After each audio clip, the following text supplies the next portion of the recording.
ये तीर्थों पे हम लोग क्यों जाते हैं? तीर्थों पे जाने का प्रयोजन क्या है?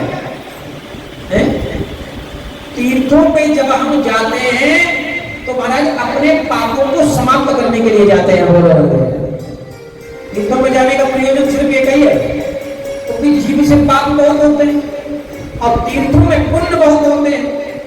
तो महाराज जब पुण्य होते हैं तो पाप हल्के पड़ जाते हैं। इसीलिए हम तीर्थों में अपने पुण्यों को बढ़ाने जाते हैं। लेकिन लोग तो तीर्थों में आकर के भी कैसे कैसे दृश्य बनाते हैं। इसीलिए बड़ी आवश्यकता है। देखो, आप तो वस्त्र पहनेंगे, अब लोग बहुत छोटी बात करते हैं, अपने को बड़ा विद्वान समझते हैं।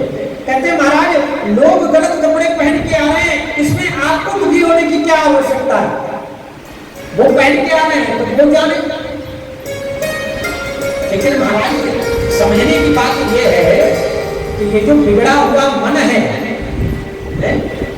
जो बिगड़ा हुआ मन है, क्या वो किसी भी देश में हो, मन सबका बिगड़ा है।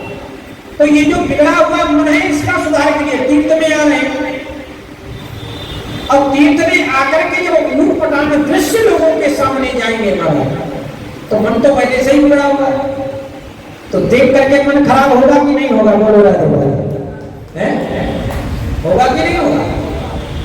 तो मन सुधारने के लिए तो तीर्थों में आए हैं, और तीर्थों में भी ऐसे दृश्य देखे तो मन बिगड़ता है।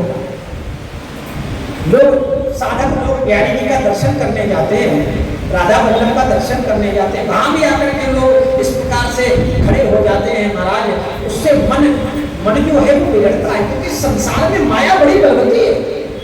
सुखदेव जैसे संत तो महाराज 12 वर्ष तक माता के गर्भ से नहीं निकले, और ये छोटे छोटे महाराज इतनी विद्वानता की बात कर देते हैं, इतनी विशेष बात कर देते हैं। महाराज अपने मन को सुधारो। मन सुधारना कोई छोटी मोटी बात है? ऐसे मन सुधर जाता है? मन सुधारना ही तो सबसे कठिन बात है। संसार में सबसे कठिन क्या है बताइए? संसार में सबसे कठिन कार्य बताइए क्या है?